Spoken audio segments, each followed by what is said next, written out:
I'd said everything I wanted to say, and in not to get overly emotional, but I feel ending grad school sucks to me feels similar in type, maybe not in intensity, but in type as to leaving the therapy world and my mom dying in a lot of ways.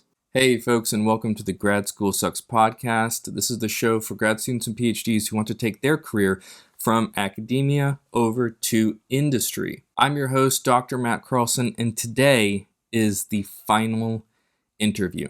That's right, this is the final interview that I'll be posting on this podcast. For the interview today, I asked my good friend and recent podcast guest, Ashley Ruba, to interview me. We talk about a variety of things, including why I got my PhD, what my path was like to becoming a therapist, different lessons that I've learned from my time working clinically and how that applies to both my personal and professional life, some common missteps that I see PhDs taking whenever they try to transition to industry, a few takeaways for content creators who are interested in growing their own platform, and then a little bit about what I am doing next. That being said, this is the last interview, but not the last episode. I'm going to be having one more episode, a solo episode where I want to answer your last questions. These questions can be about anything, me and my journey, things that I share about on today's interview, questions about going industry, whatever is on your mind that you think would be interesting for me to answer in the final episode of the podcast. If you want to submit your questions, you can do so by emailing me at matt@gradschoolsucks.com and send me your questions there. Please add podcast question in the subject line of the email, and I will try to answer as many questions as I can in that last episode. Without further ado, let's get to the interview. Why on earth did you decide to pursue a PhD? PhD specifically. That's a good question. I think like many people who do a PhD, I was good at school. And so I think, we push further into the places in life where we are rewarded. And so I think for a variety of reasons, I was just good at school in general. And so the idea of doing more school was kind of appealing because it had worked fine for me up to that point. I think the PhD specifically, and really grad school in general for me, was always about like a specific career and more pragmatic than I just wanted to get a PhD and learn more. That was a part of it. But getting my master's was about becoming a therapist. And originally in undergrad, I was in engineering. And I really liked math. Math came really natural to me, except for statistics, ironically. Statistics and philosophy were the two classes I struggled in, which is basically what a PhD is about. But yeah, becoming a therapist, that's what drew me to a master's program. And then there I was exposed to data and, just higher education at large beyond undergrad. And I had a couple professors say like, you have, the mind of someone in higher ed, or, phrases that I think a lot of people hear when they get drawn into this process. And a prominent professor in our program pitched to me that I could expand my impact on the world by becoming a professor who trained other therapists instead of just being a therapist myself. And so I think at that time, to me, that was a really heavy draw to be able to just be as bright of a light as one could, so to speak. And so that's what got me into the PhD program from the beginning, which maybe that is not always the path for people, but I think there's a lot of reasons that we end up there. Yeah, I mean, everything you said resonated with me, from being really good at school, like wanting to be in school forever, having, professors in undergrad telling me how good I was and how I should, I was really good at research, really wanted a research career. They were like, you should be a professor. It's like the pinnacle of running your own lab at a university. It's like the pinnacle of professional success. So definitely like drawn in and like pushed that way. And first generation college student. Like my parents weren't really helping me along the way in any of Sure. this. So yeah, totally. I totally feel that. Was there something that really drew you to wanting to be a therapist specifically? I know that was actually like the career path that I considered initially. I wanted to do PhD clinical psychology, ended up moving into developmental psych, but I did entertain being a therapist for a while and then realized I didn't think I had the capacity to like hold other people's pain like Yeah. that. But what like drew you in and kept you there? Yeah, I think that it's a complex answer. To go back in time, whenever I was in engineering, I was the stereotypical, like, I want to do something bigger with my life. I don't just want to have, the 9 to 5 and the middle class life. And I remember saying this to my dad, because my dad was an engineer. My dad was really good at math. He was trained as an engineer. And so I was following in his footsteps, and I just wanted to do something radically different. And I used to be very religious. And so I felt that there was some religious calling, as we would say in the religious community, for me to do. Specifically at the beginning, it was couples therapy. Come to find out, couples therapy is very hard. I hated doing it. Very low success rate because couples wait way too long to go to therapy. Usually, if a couple goes to therapy, there's one person who's already out and they're just trying to find like a soft landing for the other person. So, but yeah, that was practically how I got there. I think there's like deeper reasons, and there's a joke in the clinical community, the part that I was in, that like everyone becomes a therapist for a reason.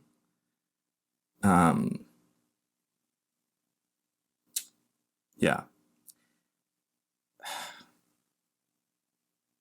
Long time ago, when I was like 8,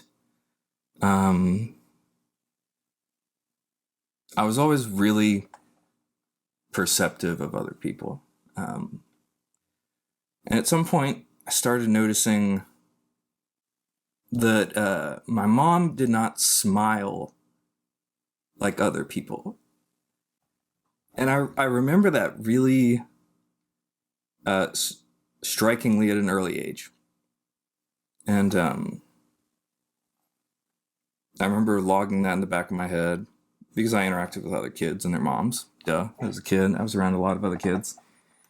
And that was something that always stuck with me. And a couple years later, I'd overhear my dad and my mom talking about like her depression and her like mental health stuff. And that was, at that age, I was like, oh, that's what this is. And there were other symptoms that you could point to back then. I wasn't a therapist yet, but things that you could point to. And then there was a period of time, a couple years later, I was probably 10 or 12, that we were on a vacation. My dad had bought this crappy old RV, took us around the country because we didn't live close to family. My mom's family was in Kansas, dad's family was up in Minnesota, and we lived in Kentucky for my dad's job. And so we were on this road trip, and I remember, I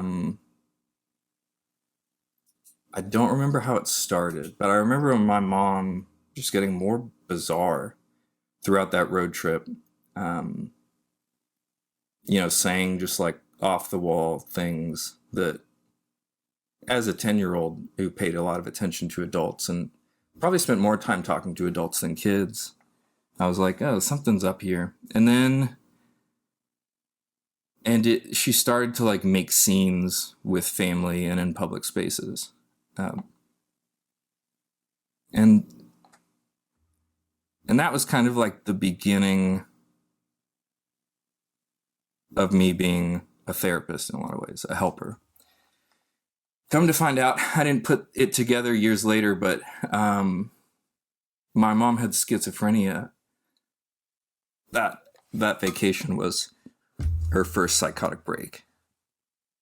And so life became very interesting.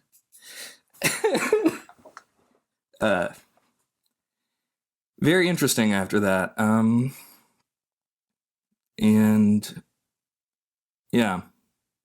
And that became the dominant dynamic in our family, was like my mom and her illness. And I, in the clinical community, you'd call it a parentified child. But, growing up, I was the eldest. And my dad had to travel for work a lot. So I became my mom's de facto caretaker for a long time, till I left for college. And college was really when my life began again in a lot of ways. So the experiences I had with my mom, I think, and I'm like my mom in a lot of ways, not the schizophrenia, at least not thus far, thankfully. Not that I would know, right? Because it's a disease where you don't believe that you're the one who's seeing and hearing things that other people can't see and hear, or thinking delusionally about life. But I became a helper early on, and my mom, in her undisordered state, was also a helper. She volunteered a lot and spent a lot of time working with people who couldn't pay her back to better their life in some way. So that's probably the reason I became a therapist, although it was not consciously part of why I did at the beginning. I used to, when I became a therapist, I used to say my mom was my first client. Yeah, and I think for people, when they live like that, I think there's always, there's the helper role part where you're good at something, and so you essentially want to get paid for it instead of doing it for free. And I think the other part is you just want to prevent people from experiencing what you did. And I think that deeply impacted like where I ended up focusing on childhood trauma and working with that population. And that was, it's such a catch-22, because it was the most rewarding thing I probably ever did from like a psychological, like self-growth perspective. I fully believe that when people experience trauma, they'll oftentimes, it'll stunt their emotional development. And so you can often see people who, they're still stuck in like the teenage emotional development processes and like developmental milestones and crises. And I think being a therapist forced me to grow so quickly through that I would not be the person I am today without that. At the same time, it's incredibly taxing. And when my wife and I had our son, that was kind of that was the moment I needed to say, this is no longer sustainable for me. And I was also working in the trenches, and I don't think that line of work is necessarily sustainable for everyone. I was working with kids and families involved with child protective services, and when my mom passed away, I knew my time as a therapist was done. So long story short, that's probably what caused me to become a therapist. And I think if I didn't have those experiences, I probably would have never found myself in that line of work. Thank you for sharing. I think our childhoods are surprisingly similar, and I guess like the more public facing way. The reason that I got into therapy was I had a good friend of mine die by suicide when I was 16, and very traumatic. Also wanting to just help, and I think that's a big reason. Like a lot of us think about like getting into this line of work is because of like personal tragedy and like wanting to help. And so if I feel that, and I understand like how hard all of that is. And also just, yeah, thank you for being vulnerable and sharing that. I know from like talking to other people about like my life and mental health, I know that it's like resonated with a lot of people and have like helped people like move through the things that they've been struggling with themselves. Yeah.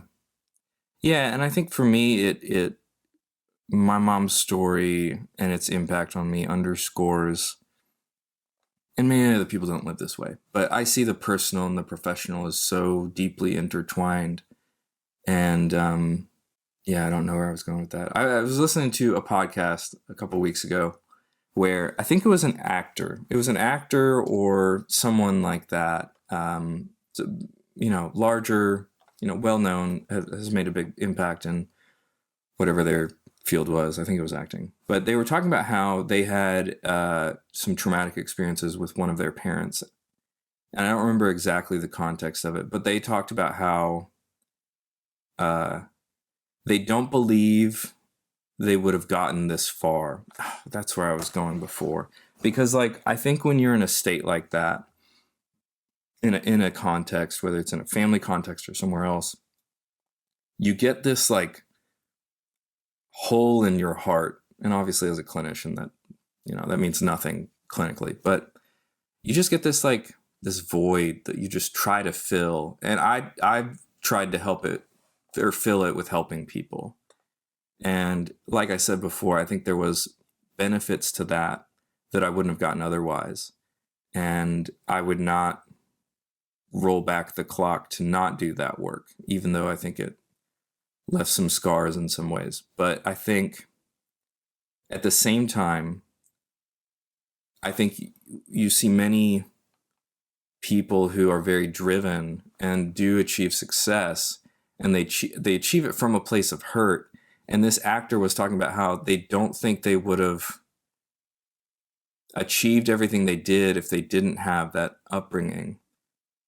And if they could, they would choose the boring life where they weren't a broken person. I definitely resonate with that as well. I think, yeah, I poured myself into writing in order to deal with a lot of the pain that I had felt as like a teenager. And, people compliment me on my writing all the time. And I'm like, well, yeah, that's because I just spent years writing poetry because I was like really, really sad and read a lot of, I don't know, just trying to make art from trauma like so many artists do. Like Sylvia Plath, favorite poet, killed herself at 30. Like her poems are, I don't ever read anything that really compares to like that level of creativity. Came from an immense amount of pain, and I don't know that, yeah, and none of us would have chosen to like go back and live through that kind of like chaos and trauma. But I know that, some academics, PhDs think that, when you leave academia or when you change careers, you like leave behind everything that you've like, you have to like completely change your identity, leave everything you've ever learned and done. But it's like knowledge that we carry with us forever. I know that I still, I'm an engineer at a medical device company, but I still think about developmental psychology all the time. Yeah.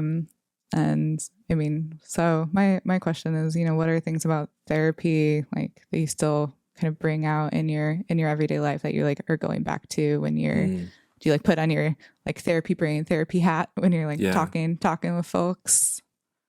Yeah, I would still say I maybe pay too much attention sometimes to people, and Unfortunately, the curse, there was a famous therapist who talks about the curse of the therapist is meta communication, meaning that there's always this, there's a couple different meanings to it, but one is there's always this just flow of like not being in your lived experience, but being above it and psychoanalyzing, everyone and the people you interact with. And unfortunately, that happens to a degree with friends and family. And I think when I was younger, I would try to use that in some way as like a friend therapist, which is not a good place to be. And you learn to get out of that after doing therapy for a little bit. But so now I tend to package those things up and just put them on the shelf and,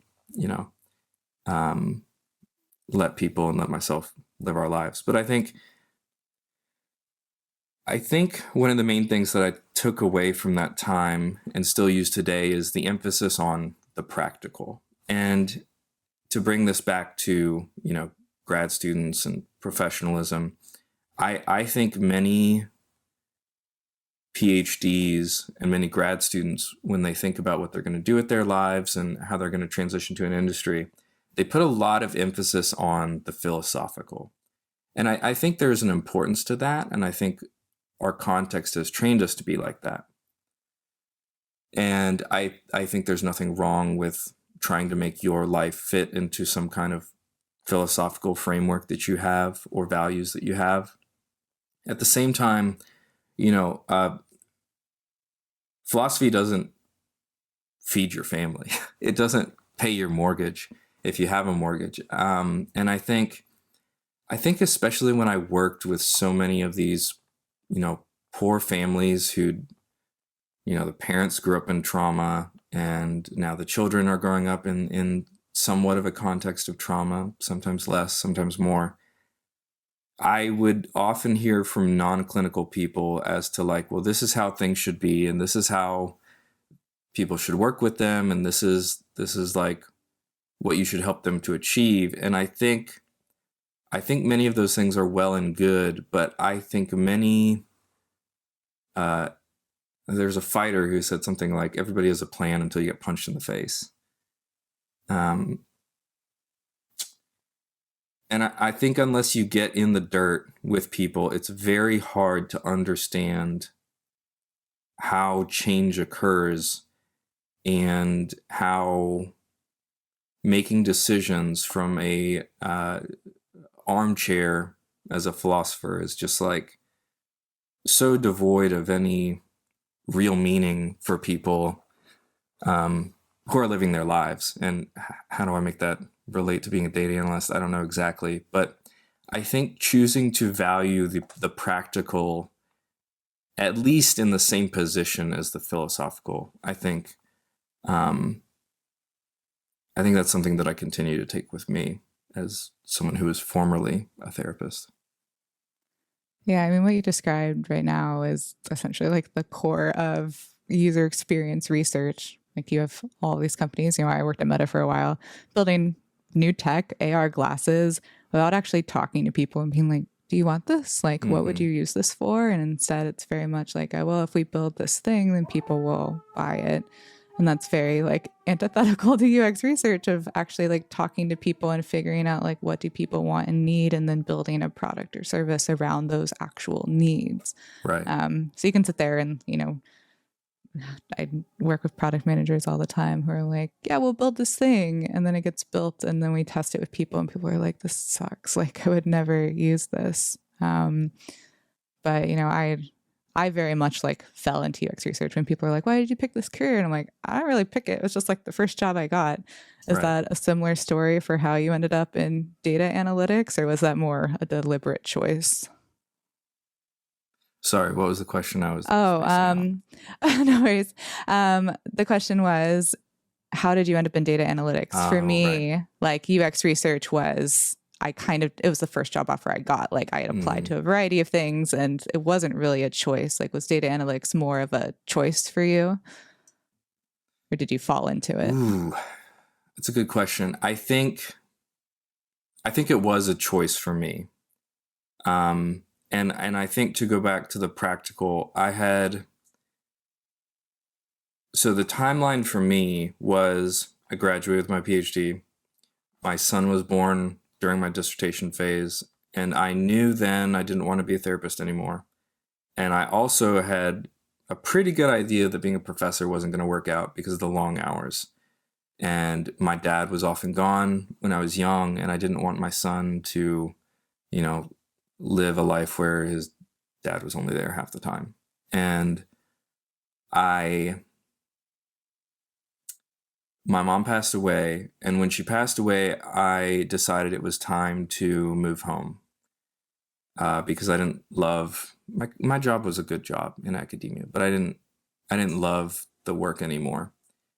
And so we moved home, and I had this like crazy idea that I don't recommend anyone do, which was that I wasn't going to get a job. I was just going to have all these little side hustles that I, built up over the years, and it worked okay. I was doing some Airbnb, I had some e-commerce stuff, and a couple other things, and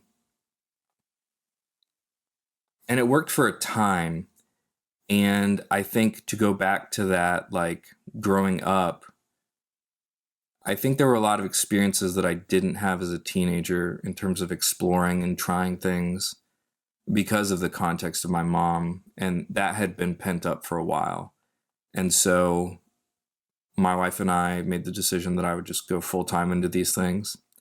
And it was a struggle to make money. I mean, being an entrepreneur is not like an easy journey, and I didn't know what I was doing, but I managed to like stay afloat during it for a while. And it was about a year into it after my job that I decided, hey, I should just get a job because I've fallen out of love with this side hustle stuff in the same way that I fell out of love with academia. And so I was already in the position of this next step has to be practical. And I think if I had made the decision earlier, either when I was a grad student or as a research scientist, I could have thought more about what the possibilities were. But for me, it was like, I have to get a job. What is the easiest path to a job? And data stood out, and I knew people who'd gone into data. And so my first job search was not very intentional towards data analytics. It was with a terrible resume, and I did no upskilling. And then that was a smack in the face. And so I fell back into my side hustles for a little bit, but I knew data analytics was going to be the thing. And so then I, put all the ducks in a row, like I tell everybody to, like we always say, you look at the job postings, you pick one job title, maybe even one sector, and you upskill where you've got gaps, and you start networking. And I just did all that. And by the end, I was narrowly focused on data analytics in a healthcare setting. And that's what I ended up getting. Yeah, I think, it's so funny, like how many people, even folks like us who are doing like coaching now, like our very first job searches where mine was also like very much a train wreck. Like you don't really know what you're doing. And still, I think both of us still talk to so many like PhDs who have no idea what they're doing in this regard, even if we're, creating content and like telling them like over and over again what to do. And I guess that kind of goes into my next question about, what is the origin story behind Grad School Sucks? Like, when did you start it? Why did you start it? Yeah, it actually started around the time my mom died, and I don't remember if it was slightly before or slightly after. But just a couple months before the pandemic hit, late 2019, I didn't grow up. I mean, we didn't grow up on social media just because it wasn't around. I had a MySpace, but nobody really poured a lot of time into that back in the day. I mean, I did. I was making HTML like covers for my MySpace. Nice. I mean, I did it a little bit for maybe 6 months or something. But then in college, everybody was on Facebook, and I was very anti all of that for like a decade. So I didn't know anything about social media, to be honest. My wife showed me how to set up my Instagram, and it was a personal account for part of 2019, but at some point I made like a meme, and I was like, oh my God, memes are so cool. Of course, I was like a decade late to memes or something, but I made a meme about grad school, and it popped off, and I was like, oh, this is cool. So I decided to like change that whole account, which was a personal account, to this anonymous meme account. So I archived all my family photos, which if I scroll down far enough, I can still find them in the archive somewhere. And I named it Grad School Sucks because I had an interaction with a professor during my PhD program where I was complaining about like courses or something and how I just wanted to like write research papers. And he was just like, Matt, we all know that grad school sucks. It's just something you get through so that you can do what you really want to do. And the ironic part is I actually liked most of grad school. And the intention for the account originally was to actually warn undergrads that maybe grad school is not like the best career move for you. And secondarily, to talk about that academia is probably not the utopia you think it is. And in many ways, it's just like any other large organization. It has some good things and some bad things, and it has its own spin it wants to put on the world. And yeah, so I actually didn't intend to target grad students originally, but that's who ended up finding me. And then it just blew up during the pandemic because everybody was on their phones. So that's how it started. Yeah, and I know, especially in the last few months, it seems like your followers like really blew up. This was when you started posting reels, yeah? Yeah. Yeah, reels were the breakthrough because memes fell out of vogue at some point during the pandemic. TikTok got hot and everybody was doing short form video. And I was not like public with who I was on the account. And at some point, I just felt like if I wanted to stay relevant and grow this account into something more, I had to start doing reels. And yeah, reels were very hard at the beginning. But once I figured out a couple ways to do it in ways that worked, it definitely popped off. I had several that went over 1 million impressions and started getting a lot more attention in that way and started to think more critically about, what am I trying to do with this account? And unfortunately, that's something that I struggled with for a long time because it started out as more of like infotainment, and it still really is that way to a degree. But at some point, I felt like I made this transition to industry. And the most important thing to me was the practical of like getting a job. Like grad school is a couple years, but your career is a couple decades for most people. And, the real like developmental test at that time is to get a job, to start your career after academia. And so then I started pivoting, I don't know, 2 years ago or a year ago to that kind of content. What would you say in terms of advice for other PhDs wanting to go on Instagram? What is the advice that you have, especially in terms of making reels? At this point, I've been mostly just cross-posting tweets, but I understand from talking to people in addition to yourself that reels are really what you have to do in order to like make any progress growth-wise. But what were like the hacks that you found that made the process easier for you? Yeah. I'll start like big picture and then go narrower. I think one thing that I heard over the past year that really helped was one person, one purpose, one person, one platform. And so having like one thing you want to accomplish with your account and having one kind of person you want to talk to, like one demographic, and then one platform and becoming very good with one kind of content. And eventually that I shifted to reels, but I split up a lot of my time trying to create content everywhere. And that just, you create a lot of stuff that people won't see. At least for me, that's how it panned out. But I think with reels, looking at what people are doing that's already successful is definitely the best way to do it from the beginning. And figuring out how to do a compelling hook within the first 3 seconds will really help you stand out. Because if you think about how people are consuming the platform, it's not like YouTube where they're trying to like search something to solve a problem. It's not like LinkedIn where they're trying to find something that's helpful and maybe inspirational. TikTok is more kind of like clickbaity entertainment style.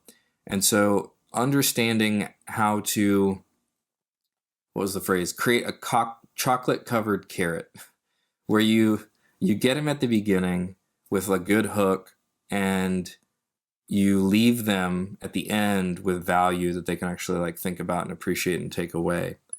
And I think I think there may be a tendency to go towards only chocolate or only carrot, and neither of those are ultimately successful in creating some kind of like lasting impression with people. Um, yeah, I mean, short form video is constantly evolving. Right now, I think it's like the hot thing.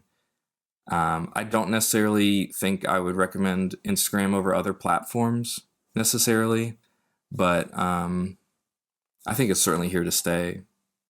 Yeah, for sure. I mean, I've noticed from, being on Instagram, Twitter, LinkedIn, that the audience is very, very different. Yeah, If you're on LinkedIn, you were looking for a job. If you're on Twitter, you are probably still in academia and probably like a faculty. And if you're on Instagram, probably a grad student, who, but I mean, it's interesting. We are seeing like more and more grad students who are just like, no, like right off the bat, they're like, I don't want to be in academia. And yeah, I don't think that was really the case when we were going through it. But you were quitting. You were quitting grad school socks. Why are you yes, quitting? Yeah, that's a good question. I think, so I had a moment a week or two ago where I had a webinar where I was teaching people how to break into data analytics, and I was pitching the idea of joining a course that I was going to run this summer. And I had a certain number of people that I wanted to like see sign up like that night or that week to be able to know that it would be worthwhile to run the course. And when I checked that night after the webinar was done, I was already halfway there in terms of the signups I was hoping to see. But the amount of relief I felt when I thought about, what if I just don't do it? And what if I just stop altogether?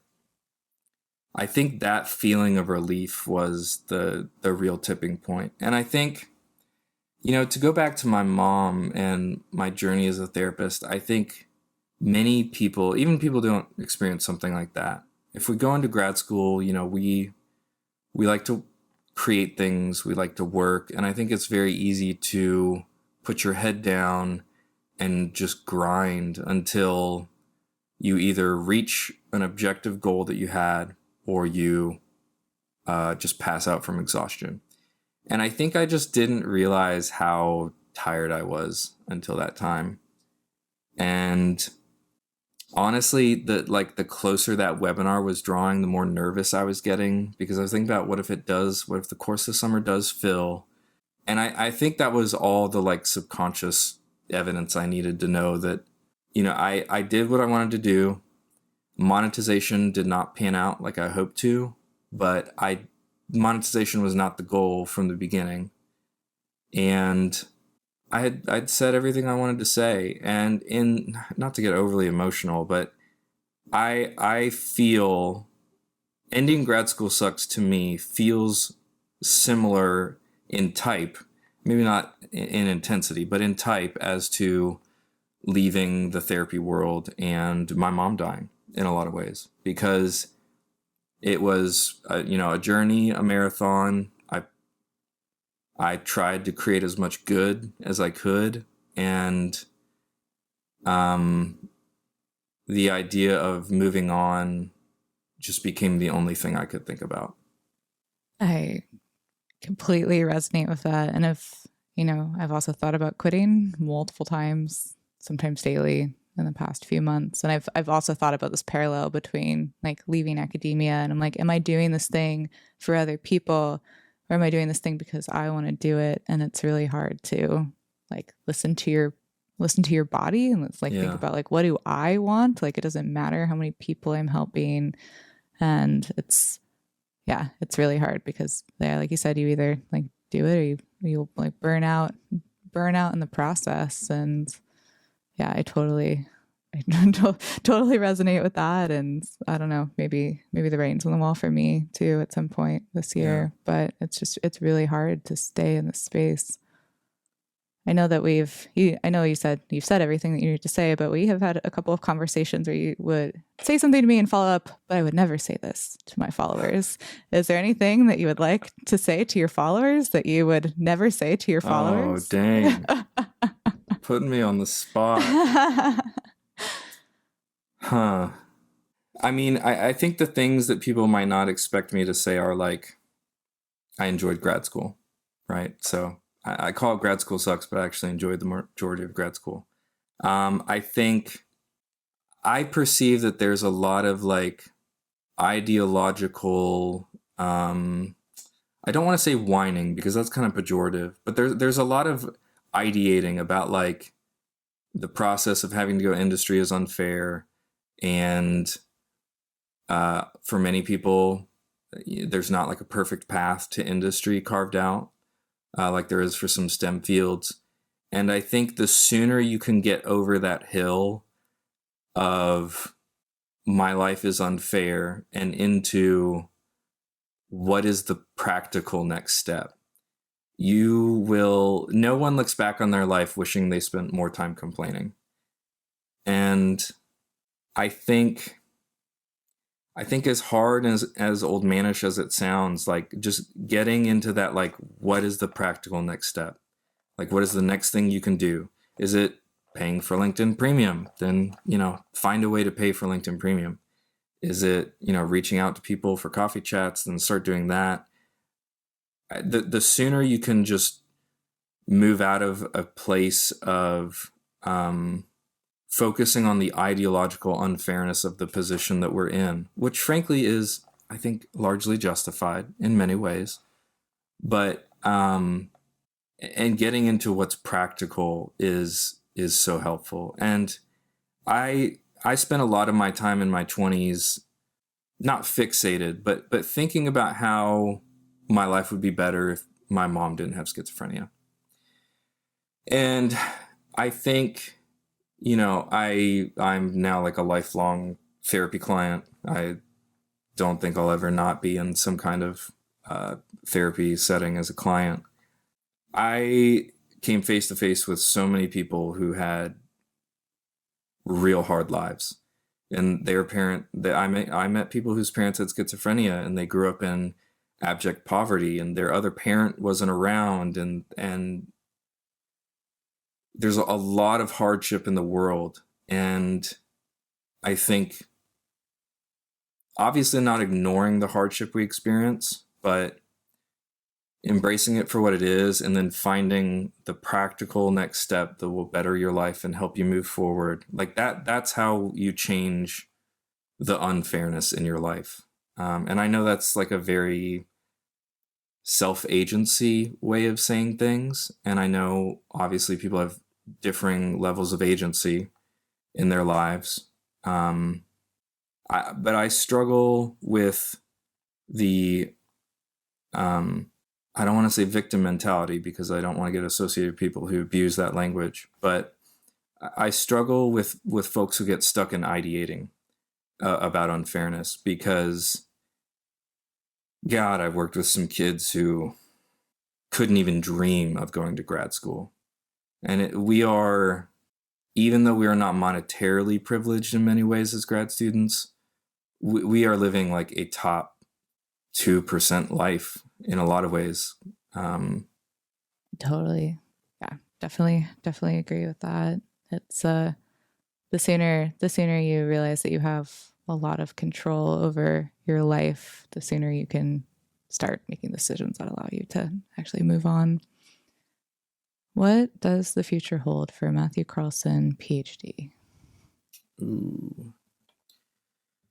Well, I'm going to continue with my job, working in data analytics in healthcare. I've grown to really enjoy my job. It's a stable 9 to 5.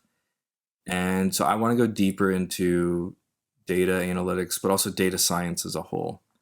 And so I expect to put some time and energy there that I haven't been, some extra time and energy. Our family is expanding.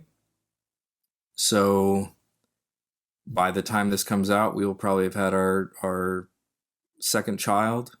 And so that will obviously take up a lot of time over the next few months through the summer. I have some ideas for different potential content that I could do in the future, but it would be probably a great pivot away from what I've done. And I don't want to count my eggs before they hatch, so I don't want to maybe talk about any of them publicly. But I would be surprised if I don't do some kind of content thing in the future. I just don't know exactly what it would be. But yeah, that's what I see for me for the next, I don't know, 6 months. I don't expect to make any content this summer. I'll always exist on LinkedIn, but I don't think I'll be making content in the same way that I was in the past. Well, I know that I will sorely miss your Instagram content, as I think one of the few people in this space who is really, really into Instagram. But I know from, myself taking a 7-month break from all content creation last year, like everyone, the world still keeps going, and people are ready if you come back, to follow you and support you the way that you've supported other people for so long. So I look forward to seeing whatever content, when you put it out in the future.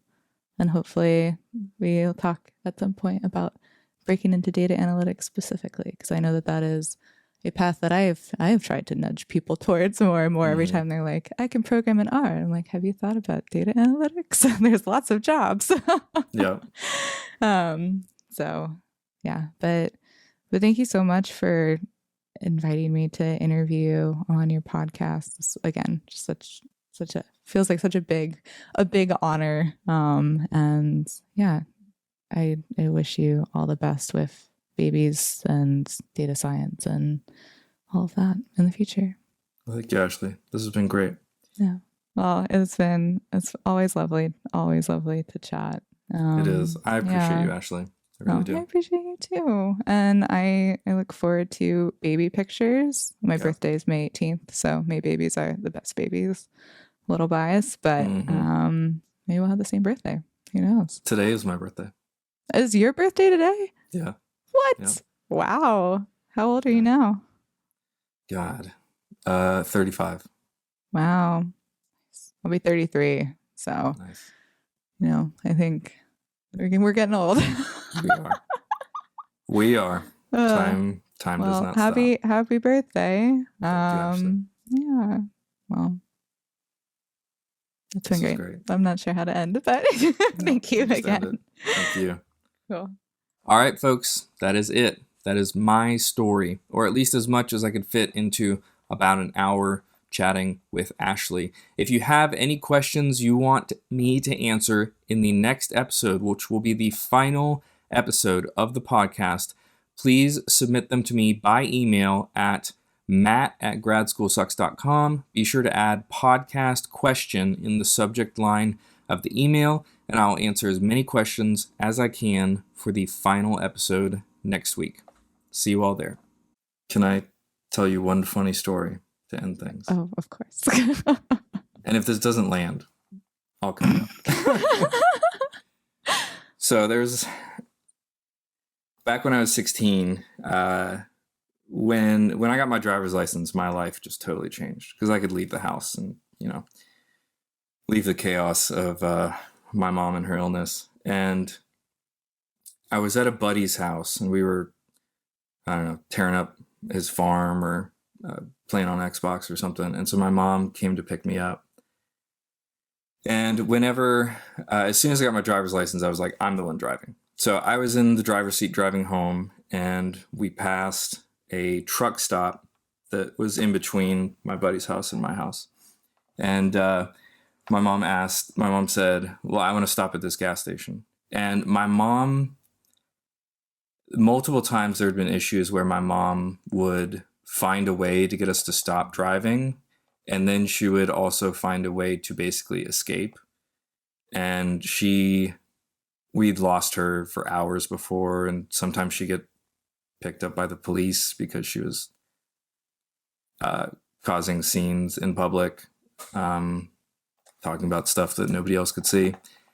And so she said she wanted to stop at this gas station. I was like, what? No, absolutely not. Because I did not want to be in position for her to be on the loose. And it's like just me without my dad. And she asked again. And my dad was not a yeller, so I don't know where I got this from, but I yelled at my mom, basically like, we're not stopping. Why would I ever do this? Blah, blah, blah. And she started crying. And then I started crying. And it was such this crazy position to be in, to be 16 years old and to have someone just actively losing their mind in front of you. And she said she just wanted to pick up chicken at the gas station for dinner because she didn't want to cook anything. So turned around and picked up chicken. And that day, I think I learned one of the most valuable life lessons that I ever did, which is to never get in between a woman and a hot meal.